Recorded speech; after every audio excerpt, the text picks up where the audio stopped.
Wahyu 3 ayat 14. Wahyu 3 ayat 14 sampai 17 saya baca. Dan tuliskanlah kepada malaikat jemaat di Laodikia, inilah firman dari Amin, saksi yang setia dan benar, permulaan dari ciptaan Allah. Aku tahu segala pekerjaanmu, engkau tidak dingin dan tidak panas. Alangkah baiknya jika engkau dingin atau panas. Jadi karena engkau suam-suam kuku dan tidak dingin atau panas, aku akan memuntahkan engkau dari mulutku. Karena engkau berkata, aku kaya, dan aku telah memperkayakan diriku, dan aku tidak kekurangan apa-apa. Dan karena engkau tidak tahu bahwa engkau melarat dan malang, miskin, buta, dan telanjang. Saya lanjut terus aja ya, sampai selesai tentang Laodikia ini. Ayat 18, maka aku menasihatkan engkau supaya engkau membeli daripadaku emas yang telah dimurnikan dalam api, agar engkau menjadi kaya. Dan juga pakaian putih, supaya engkau memakainya, agar jangan kelihatan ketelanjanganmu yang memalukan. Dan lagi minyak untuk melumas matamu, supaya engkau dapat melihat. Barang siapa kukasihi, ia kutegur dan kuhajar. Sebab itu relakanlah hatimu dan bertobatlah. Lihat aku berdiri di muka pintu dan mengetok. Jikalau ada orang yang mendengar suaraku dan membukakan pintu, aku akan masuk mendapatkannya, dan aku makan bersama-sama dengan dia, dan ia bersama-sama dengan aku. Barang siapa menang, ia akan kududukkan bersama-sama dengan aku di atas takhtaku, sebagaimana aku pun telah menang dan duduk bersama-sama dengan Bapakku di atas tahtanya. Siapa bertelinga, hendaklah ia mendengarkan apa yang dikatakan Roh kepada jemaat-jemaat. Ini adalah firman Tuhan. Amin. Baik, Gereja Laodikia ini terletak di, ya, nama kotanya Laodikia gitu ya. Ini kota yang sangat kaya. Kota yang sangat kaya. Dan mengenai kota ini, kalau kita lihat di dalam sejarah, pada tahun 60 sebelum Masehi, tahun 60 Masehi, pernah terjadi gempa bumi yang menghancurkan seluruh kota. Tapi karena mereka kaya, mereka bangun kembali itu tanpa bantuan dari pemerintah Roma. Ya, tujuh gereja ini kan ada di Asia Kecil, yang sekarang kita kenal sebagai Turki, wilayah Turki. Jadi meskipun kotanya hancur, mereka membangunnya kembali tanpa bantuan dari manapun. Jadi kota Laodikia merupakan pusat perdagangan dan memiliki bank. Jadi sistem perekonomiannya udah maju ya, bank yang besar. Juga ada satu hal yang terkenal, yaitu mereka memproduksi minyak untuk melumas mata. Mirip tetes mata kalau zaman sekarang. Dalam arti negatif kalau kita lihat tentang gereja Laodikia, dia selalu, jemaat gereja ini selalu berpikir bahwa mereka itu tidak kekurangan apapun. Dalam hal negatif. Ya. Mereka tidak kekurangan apapun. Oke, mari kita lihat bersama-sama mengenai gereja Laodikia ini. Yang pertama kita akan lihat, yang pertama, mengenai penampilan Yesus. Penampilan Yesus. Kita lihat Wahyu 3 ayatnya yang ke-14. Wahyu 3 ayatnya yang ke-14. Dikatakan begini. Dan tuliskanlah kepada malaikat jemaat di Laodikia, inilah firman dari Amin, saksi yang setia dan benar, permulaan dari ciptaan Allah. Di sini diperkenalkan Yesus sebagai Amin. Kalau kita baca kitab Yohanes, kita akan menemukan banyak istilah sesungguhnya. Sesungguhnya.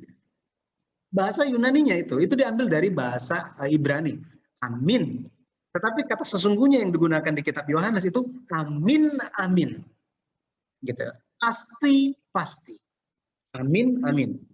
Jadi Yesus adalah amin katanya. Amin ini di dalam bahasa Ibrani aman, yang berarti benar, kemudian sesungguhnya, dan pasti. Oke. Jadi apa yang Yesus firmankan pasti terjadi. Gitu ya. Apa yang Yesus firmankan itu pasti terjadi. Apa yang Yesus sampaikan benar adanya. Sesungguhnya. Nanti referensinya Wahyu 22 ayat yang ke-20. Jadi Yesus memperkenalkan dirinya sebagai Amin. Yesuslah yang benar, dialah yang benar. Ya, referensi lainnya Yohanes 1 ayat yang ke-14 dikatakan bahwa firman itu menjelma menjadi manusia dan diam di antara manusia, penuh kasih karunia dan kebenaran. Jadi Yesus penuh dengan kebenaran. Kedua, Yesus disebut sebagai saksi, katanya. Saksi yang setia dan benar, yang setia dan benar. Saksi yang setia dan benar.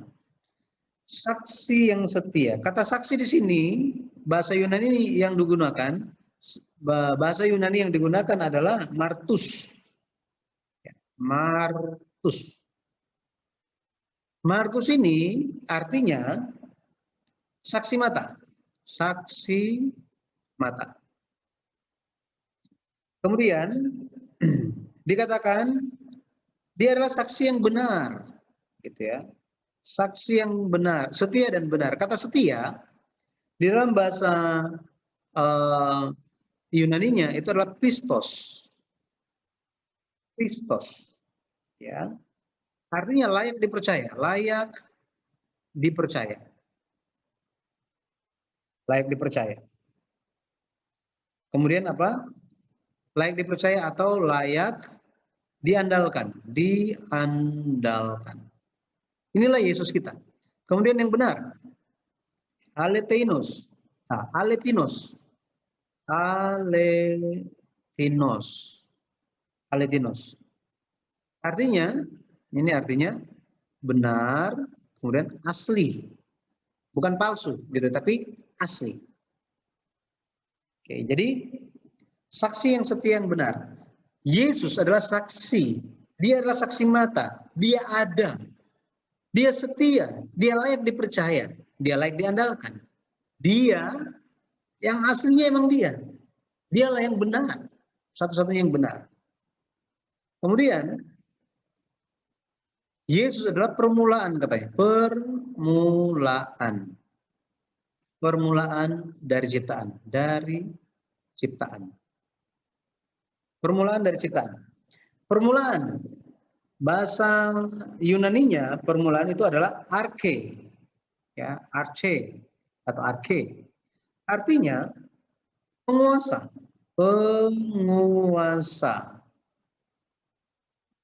ya, atau pada mulanya. Jadi Yesus adalah permulaan dari ciptaan. Dia yang ada pada mulanya. Dia yang ada pada mulanya. Yesus adalah penguasa ciptaan. Kita bisa lihat ya bagaimana Yesus menggambarkan hal ini. Yesus menyampaikan firman dan memperkenalkan dirinya kepada gereja Laodikia yang merasa tidak berkekurangan dalam sisi negatif. Yesus bilang, akulah yang benar, akulah yang pasti, akulah yang melihat segalanya, aku yang layak dipercaya. Aku adalah penguasa dari ciptaan, dari segala sesuatu. Aku yang layak diandalkan, katanya. Ini Yesus memperkenalkan diri seperti ini kepada gereja Laodikia. Dan ini kita bisa lihat kalau di Yohanes 1 ayat 1, kemudian ayat 3. Yohanes 1 ayat 1 dikatakan, pada mulanya adalah firman, firman itu bersama-sama dengan Allah, dan firman adalah Allah. Jadi pada mulanya, Yesus adalah pada mulanya, yang ada sejak pada mulanya. Oke, referensi lainnya Kolose, tidak ada yang diciptakan tanpa Yesus, katanya. Itu ayat yang ketiga, Yohanes 1 ayat 3. Kemudian Kolose 1 ayat yang ke-16, referensi bagi kita. Jadi ini penampilan Yesus. Berikutnya mari kita lihat mengenai yang Yesus ketahui. Jadi Yesus tahu. Yesus tahu tentang apa? Kalau kita baca di Wahyu 3 ayat 15 sampai 16, dia katakan hal-hal ini yang Yesus tahu. Yang pertama, Yesus tahu apa? Mereka tidak dingin dan tidak panas. Jadi Yesus tahu bahwa gereja Laodikia, apa katanya? Tidak dingin, kemudian dan tidak panas. Bayangkan, tidak dingin, tidak panas. Maksudnya apa? Kalau kita lihat di dalam sejarah gereja Laodikia ini, di zaman itu, di bagian utara Laodikia, di bagian atas gitu ya, itu ada sumber mata air panas. Sumber mata air panas. Kemudian di sebelah selatan, ya di sebelah selatan itu ada sumber mata air dingin. Sumber mata air dingin. Nah, ketika ini pergi ke kota, aliran mata air itu menuju ke kota, pada akhirnya menjadi satu. Akhirnya menjadi satu. Jadi yang panas, yang dingin itu menjadi satu, pada akhirnya menjadi apa? Suam-suam kuku. Suam-suam kuku. Hal ini menggambarkan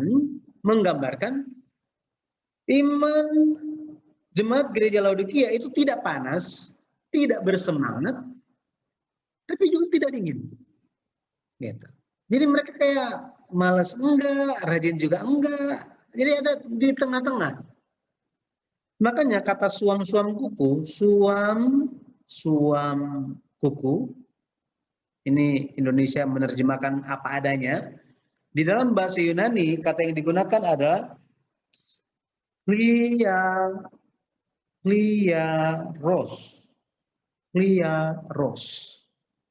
Kliaros ini artinya hangat. Hangat atau menunjuk kepada orang yang tidak panas dan tidak dingin. Tidak panas dan tidak dingin.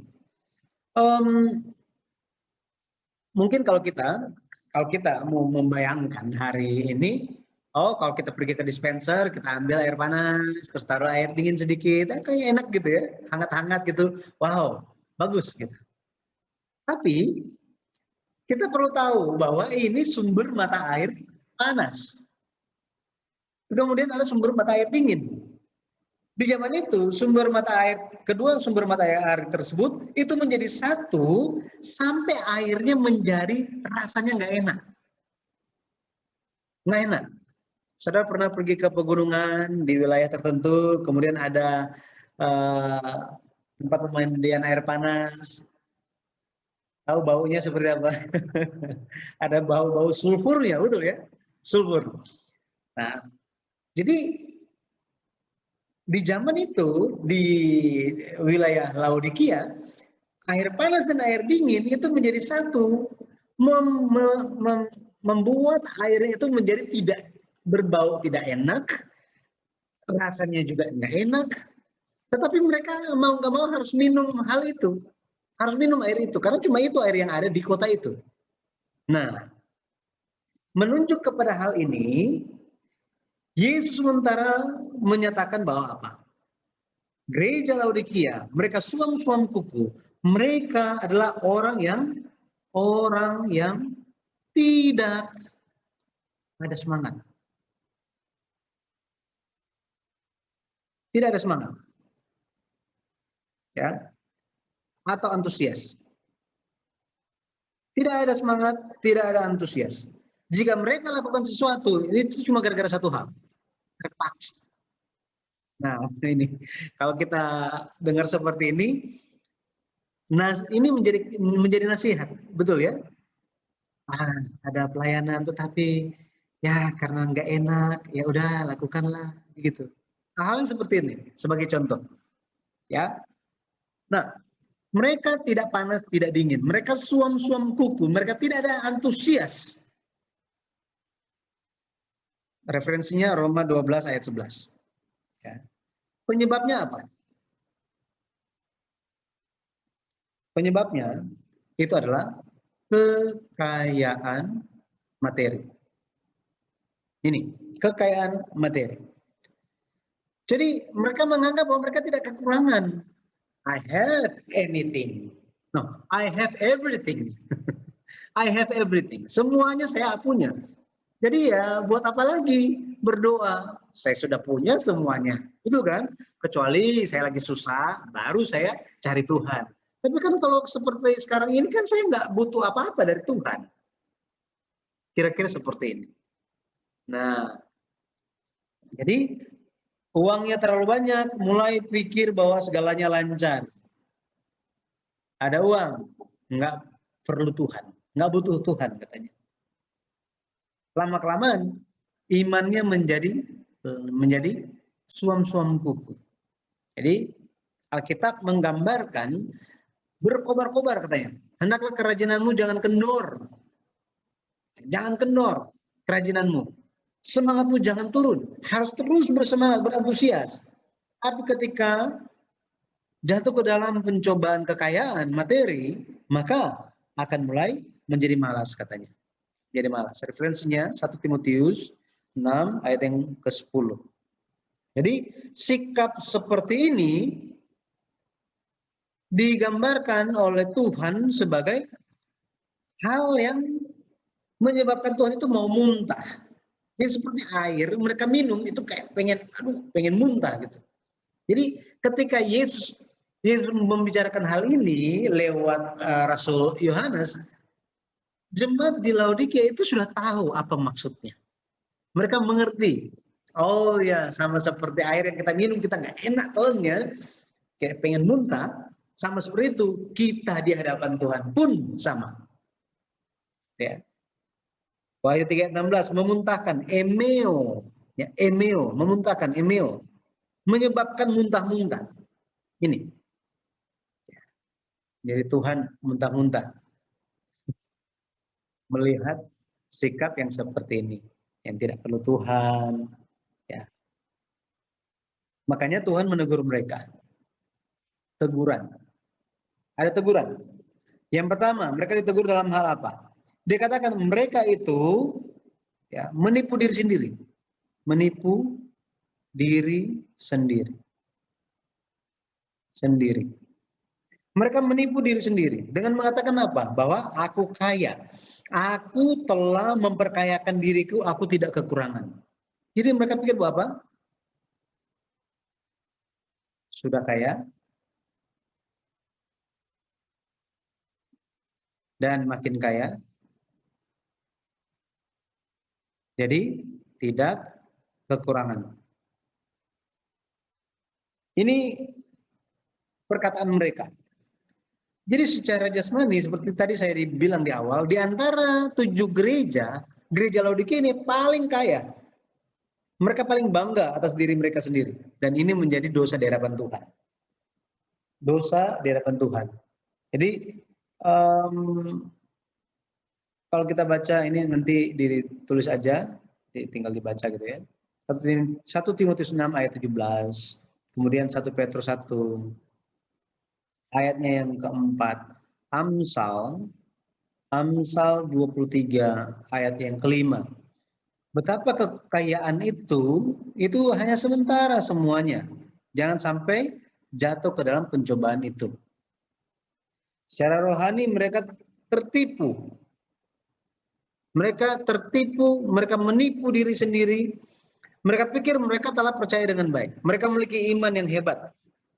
Kesombongan inilah yang membuat mata mereka tidak bisa melihat kenyataan diri mereka.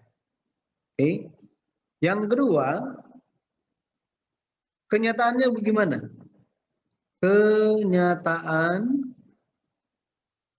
Kenyataan sebenarnya. Kalau kita baca di Wahyu 3, ini Wahyu 3 ayat yang ke-17, Yesus katakan, kenyataannya kalian itu, yang pertama itu kalian melarat. Melarat. Melarat ini bahasa Yunaninya adalah talai poros. Talai poros. Artinya celaka. Menderita. Ini kata melarat. Jadi sebenarnya mereka kosong, tetapi di luar mereka anggap apa? Kita ada semuanya. Mereka selalu berpikir bahwa diri mereka penuh kebaikan. Ini gereja Laodikia. Nah, makanya kita harus jujur di hadapan Tuhan apa adanya kita, gitu ya. Kemudian dikatakan juga Yesus tegur mereka. Kalian telah berkata, aku kaya, telah memperkaya diri, tidak kekurangan. Kenyataannya kalian melarat.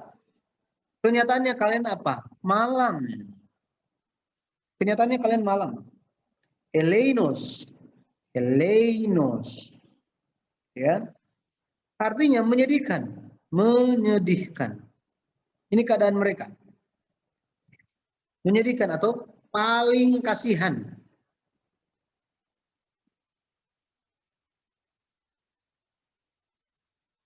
Sangat kasihan. Kenapa? Sangat menyedihkan. Kenapa? Karena mereka berpikir sudah tahu segalanya, tapi sebenarnya mereka nggak tahu apa-apa tentang Tuhan dan firman-Nya. Mereka nggak tahu. Mereka hanya ingin, ini contohnya, misalnya mereka itu berpendapat, oh saya sudah tahu, saya tidak kurang tahu, saya sudah tahu mengenai firman Tuhan, sehingga mereka hanya ingin berdebat saja tentang firman Tuhan. Ini, gitu ya, tanpa menyadari kehendak Tuhan itu apa. Makanya Tuhan bilang kalian malang. Setelah itu Tuhan bilang juga mereka itu miskin. Loh, kan mereka kaya. Tapi Tuhan bilang, kamu miskin. Tokos. Tokos. Tokos ini, bahasa Yunani, artinya melarat. Melarat.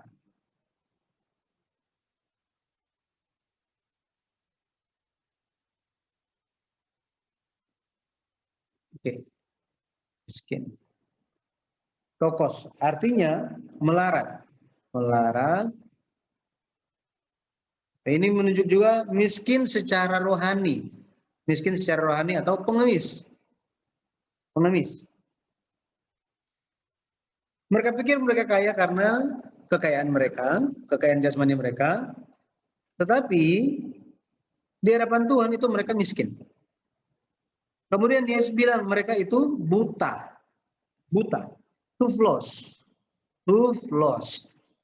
Tuflos ini bicara mengenai buta secara jasmani atau rohani. Jasmani atau rohani, gitu ya. Jadi kita sering gunakan juga ini kan. Itu apakah kamu buta nggak bisa lihat itu? Dia buta nggak?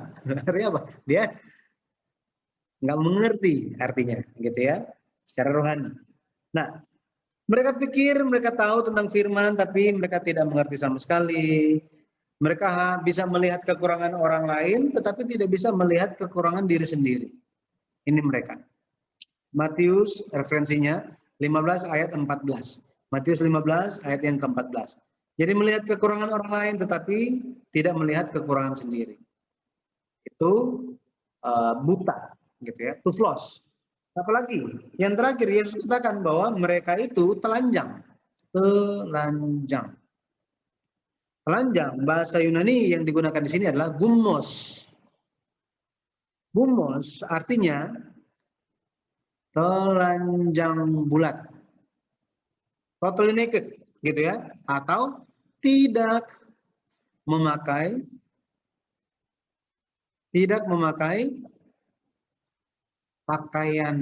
pakaian apapun. Jadi tidak ada yang tertutup, tidak ada yang menutupi aib mereka. Maksudnya Tuhan sedang mengatakan, kalian pikir tidak ada yang bisa melihat aib kalian. Kalian pikir kalian tidak ada kesalahan. Tetapi sebenarnya aib kalian itu terlihat dengan jelas.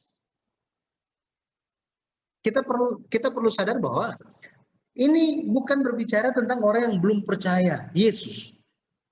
Gereja Laodikia sama seperti 6 gereja lainnya, mereka telah menerima Yesus Kristus sebagai juru selamat. Akan tetapi mereka tidak menjaga pakaian penebusan yang telah diberikan bagi mereka, telah dikenakan pada mereka. Mereka ada pakaian ini, Wahyu 16 ayatnya yang ke-15, kemudian Roma 2 ayat 21. Jadi Yesus, kita harus mengenakan pakaian Yesus Kristus. Maka tidak bisa melihat kesalahan sendiri. Ini menunjuk kepada kesombongan. Kesombongan. Oke, jadi tidak sadar kekurangan, bukan kekurangan, kesalahan. Bentar ya. Tidak sadar atau tidak melihat kesalahan sendiri. Ini kita sebut sebagai kesombongan. Bandingnya apa? Ya, orang yang sadar kesalahan, kekurangan, ini rendah hati. Jadi perlu memiliki kerendahan hati. Makanya Yesus bilang, kalian harus rendah hati. Harus rendah hati. Rasul-rasul semuanya juga menasihati. Firman Tuhan menasihati betapa penting memiliki kerendahan hati. Jika rendah hati, apa yang akan diberikan? Jika rendah hati, akan terima apa? Kalau kita lihat, yang pertama akan menerima kasih, menerima kasih karunia, menerima kasih karunia Allah. Yakobus 4 ayat 6, kemudian 1 Petrus 5 ayat 5, dan Amsal 3 ayat 34. Makanya sangat penting kita untuk rendah hati. Saya percaya kita semua yang belajar memiliki kerendahan hati yang memuliakan nama Tuhan Yesus saja. Ini rendah hati. Kalau rendah hati yang pertama menerima kasih karunia Allah. Kalau rendah hati akan apa lagi? Permohonan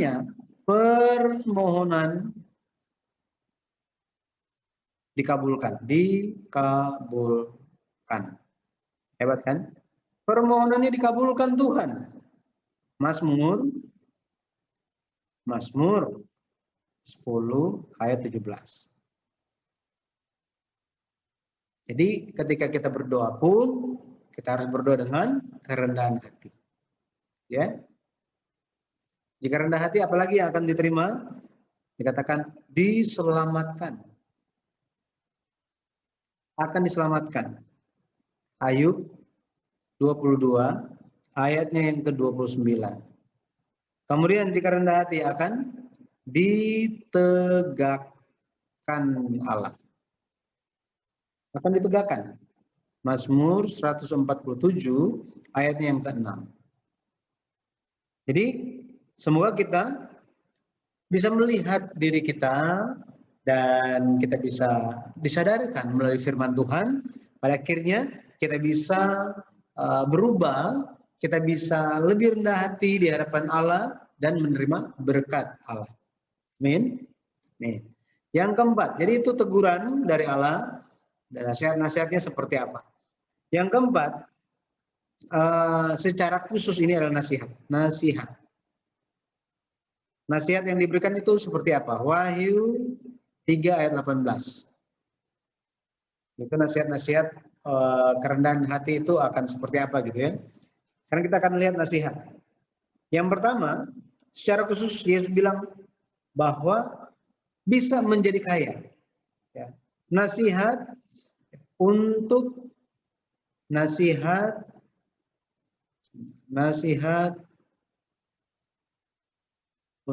menjadi kaya. Untuk menjadi kaya. Jasmani dan rohani. Yesus kasih tahu. Oke. Apa yang perlu dilakukan katanya?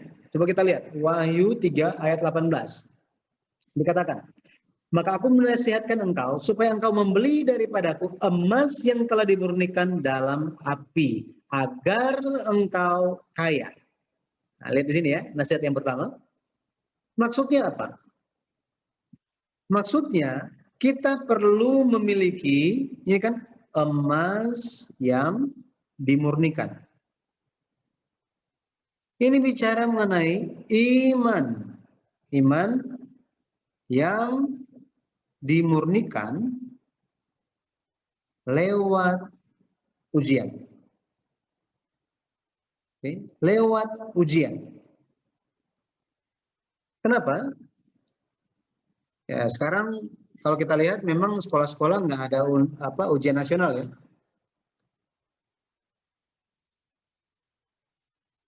Tapi tetap ada tugas untuk mengetahui bagaimana murid-murid bisa menangani permasalahan-permasalahan mata pelajaran yang mereka telah belajar, betul kan?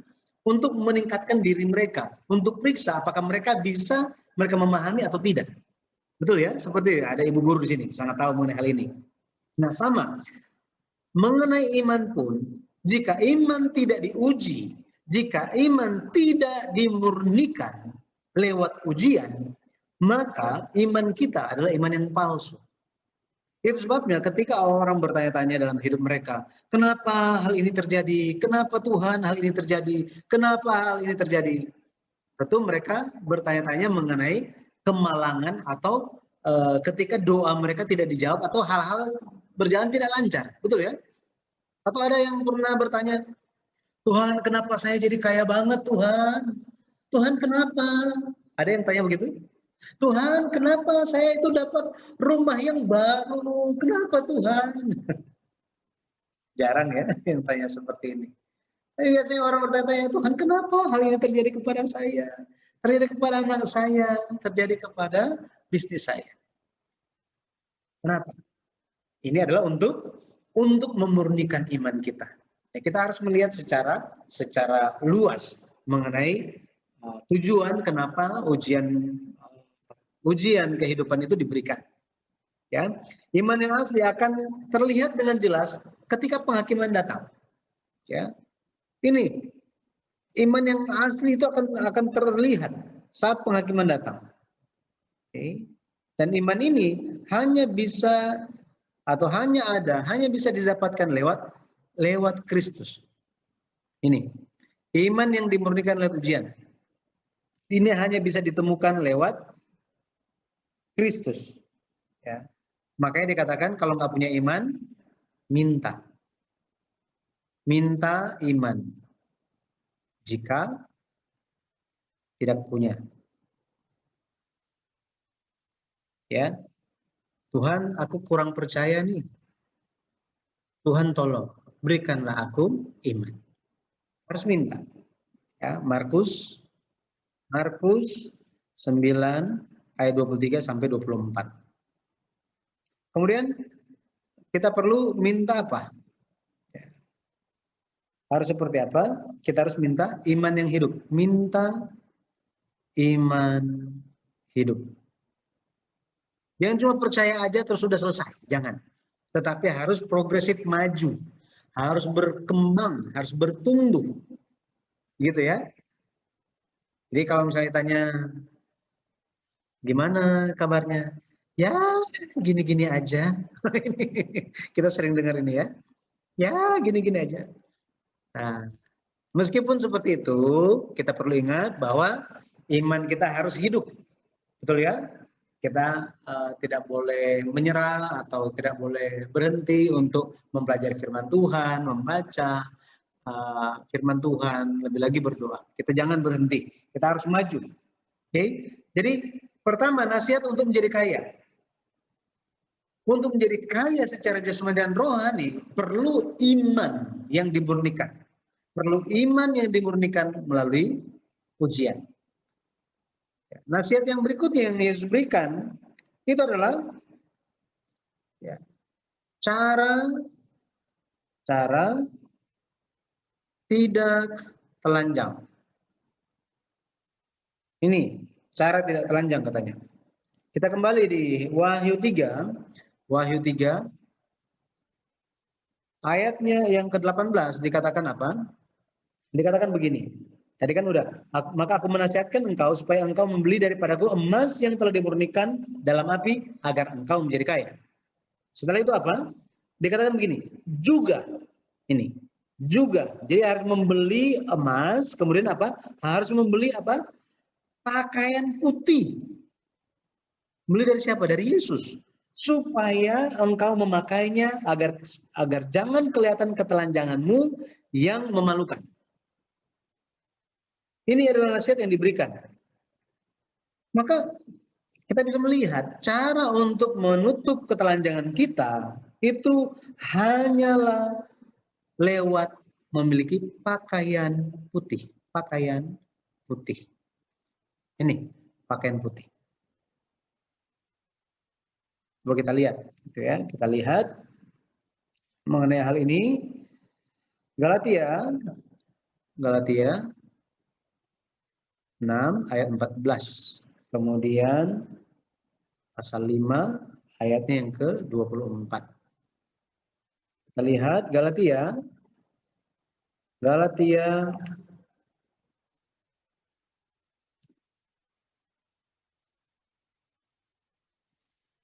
Galatia 6, kita lihat ayat yang ke-14. Bentar ini.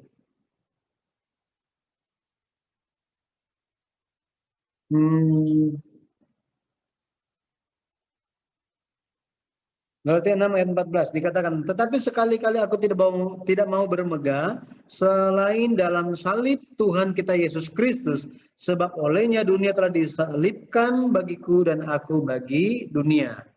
Kita lihat Galatia pasal 5 ayat 24.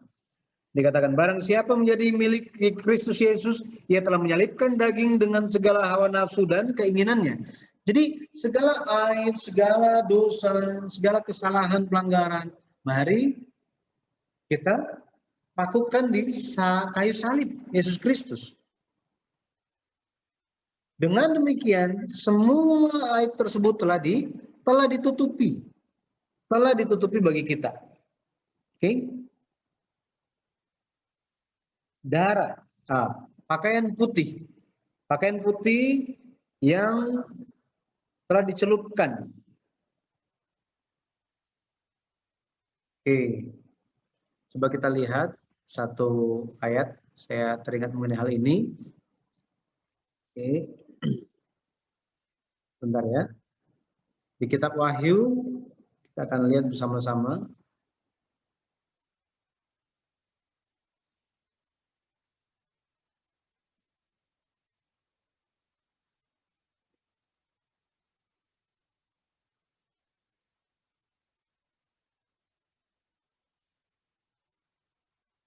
Oke, coba kita lihat.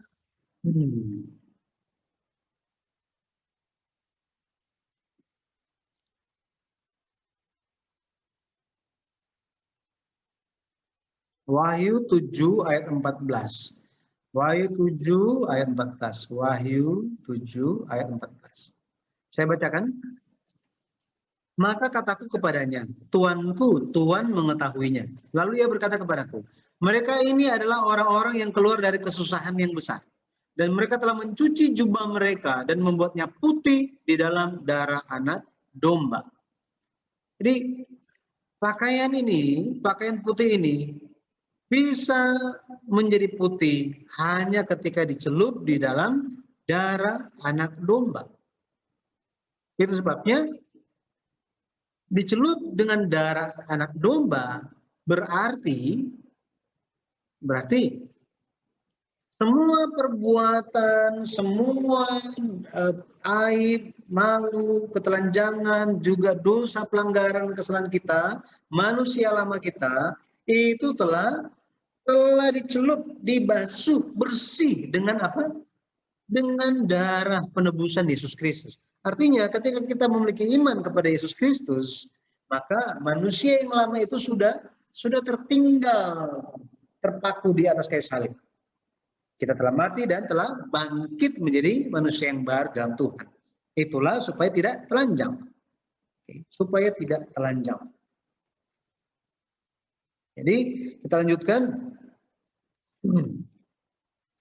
Juga dikasih tahu nasihat yang ketiga, ini untuk supaya bisa melihat. Nasihat supaya bisa melihat. Di Wahyu, coba kita lihat lagi. Wahyu 3 ayatnya yang ke-18 dikatakan apa? Wahyu 3 ayat 18 bagian akhir dikatakan begini. Dan lagi, nih, jadi perlu beli dari Yesus apa sih? Dan lagi minyak, harus beli minyak untuk melumas matamu supaya engkau dapat melihat. Nah, di sini ketika berbicara mengenai minyak, minyak ini ya ada minyak ya, minyak. Kata lainnya ini adalah kolorion. Kolorion. Kolorion. Ya, ini seperti salep mata. Salep mata atau obat mata untuk mengobati mata yang lemah atau secara kelopak mata yang lemah. Jadi dia kayak gini nih, kayak gini. Ini kayak gini. Nah, minyak ini sangat terkenal karena diproduksi di Laodikia, di kota Laodikia. Jadi orang sangat sangat tahu mengenai hal ini, apalagi orang Laodikia, jemaat Laodikia. Tapi Yesus katakan apa? Belilah minyak ini daripadaku, katanya. Daripadaku. Pada akhirnya ini berbicara tentang apa? Ini berbicara supaya bisa melihat, supaya bisa memahami ini, supaya bisa melihat katanya. Ini kita harus pahami dengan cara apa? Dengan pengertian Yesus menasihati untuk gereja Laodikia supaya mereka bisa memahami kehendak Allah. Memahami kehendak Allah. Kadang-kadang kita membaca Alkitab, nggak paham itu tentang apa. Ya, ini perlu salep, perlu obat mata. Lukas 24 ayat 16, kemudian ayat 31 sampai 32. Kalau kita lihat di situ, Lukas 24 berbicara tentang dua murid pulang ke Emmaus, tetapi Yesus berbicara dengan mereka. Ketika Yesus berbicara dengan mereka, mereka tidak memahami. Mereka tidak memahami. Ya, sampai apa? Yesus menjelaskan semuanya bagi mereka, di dalam hati mereka itu berkobar-kobar, pada akhirnya mata mereka, sesuatu yang ada di mata mereka itu seperti luntur, jatuh, dan mereka bisa melihat dengan jelas. Melihat, bisa apa? Memahami firman dengan jelas, memahami Yesus dengan jelas. Maka Yesus yang menjelaskan firman.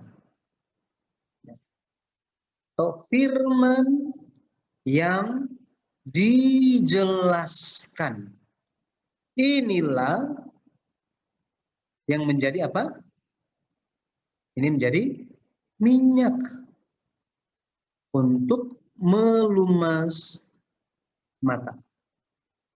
Supaya bisa memahami kehendak Tuhan yang mendalam. Lihat, firman yang dijelaskan. Kita perlu hal ini. Kita perlu hal ini. Ya. Maka pada akhirnya bagi kita kita bisa mempelajari tentang Yesus Kristus. Ketika Yesus Kristus berkata, barang siapa yang berkata bahwa mereka itu tidak bisa melihat, mereka akan melihat. Tapi barang siapa yang berkata bahwa mereka bisa melihat, mereka tidak akan bisa melihat. Waktu itu ketika Yesus berbicara mengenai hal ini, orang-orang Farisi, ahli Taurat, itu sangat tertusuk hati mereka, dan mereka bilang apa? Jadi maksud kamu kami buta gitu? Maksud kamu kami tidak bisa memahami kehendak Tuhan? Kami ini lebih tahu daripada kamu. kami sekolah tinggi, banyak belajar, kami sudah sudah banyak bolak-balik baca Alkitab, baca buku teologi. Ya, misalnya seperti itu. Kami adalah pemimpin-pemimpin. Jadi sudah pasti semua firman Tuhan itu kami tahu dengan jelas. Yesus bilang apa? Karena kamu berkata bahwa kamu bisa melihat, maka kamu buta. Ya, maksudnya Yesus apa? Karena kamu berpikir kamu itu bisa memahami, kamu sudah memahami kehendak Tuhan dan tidak mau belajar, tidak mau memberikan telinga terhadap firman-Ku, maka kamu buta. Kamu tidak akan bisa memahami apa yang Ku sampaikan kepadamu. Seperti ini. Pada akhirnya Yesus berbicara dalam bentuk kiasan, perumpamaan, ya. Seperti ini. Hanya kepada murid-muridnya saja itu disingkapkan.